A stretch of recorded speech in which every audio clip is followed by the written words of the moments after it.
আসসালামু আলাইকুম বন্ধুরা, কেমন আছেন? আজকে দেখাবো কিভাবে মোটরোলা EDGE 50 মডেলের মোবাইলের FRP রিমুভ করতে হয়।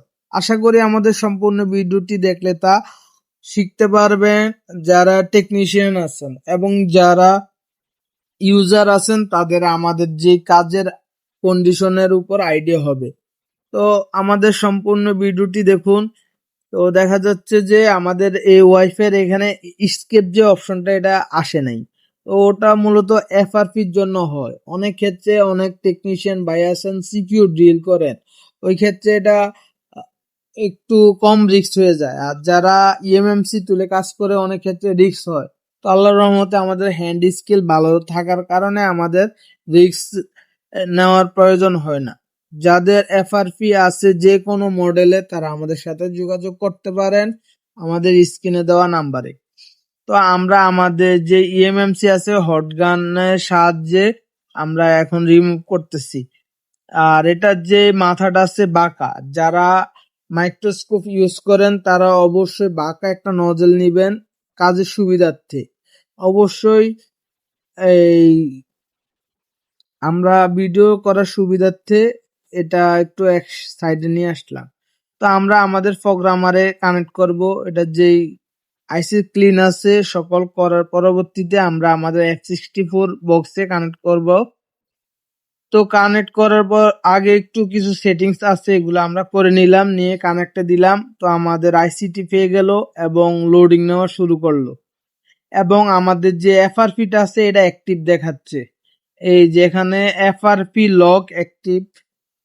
তো আমরা আমাদের যে F64 বক্সের পার্টিশন সেকশনে যাব এবং FRP ইরেজে ক্লিক করলাম, আমাদের ডান হয়ে গেছে এবং রিকানেক্ট দিলাম। দেওয়ার পরবর্তীতে আপনাদেরকে দেখাবো যে FRP-টা নট অ্যাক্টিভ দেখায় কিনা। হ্যাঁ বন্ধুরা, আমাদের এখন নট অ্যাক্টিভ দেখাচ্ছে। তো আশা করি কিভাবে আইসি খুলে ইএমএমসি খুলে উইদাউট রিস্কে কিভাবে কাজ করতে হয়। যদি এরকম ভিডিও চান চ্যানেলটি সাবস্ক্রাইব করবেন এবং পেজটি ফলো দিবেন এবং কমেন্ট করবেন। তো আমরা মাদারবোর্ডের যেই ইএমএমসিটা আছে এটা এখন কানেক্ট করা শুরু করলাম। তো আপনারা যারা মোবাইল সার্ভিস রিলেটেড ভিডিও চান কোন কোন সেকশন নিয়ে অবশ্যই কমেন্ট করতে পারেন। ইনশাল্লাহ আমরা ওই হিসাবে ভিডিও দেওয়ার চেষ্টা করব। আমরা এখন আমাদের পজিশন মতো ইএমএমসিটা বসাইলাম এবং হিট দেওয়া শুরু করলাম।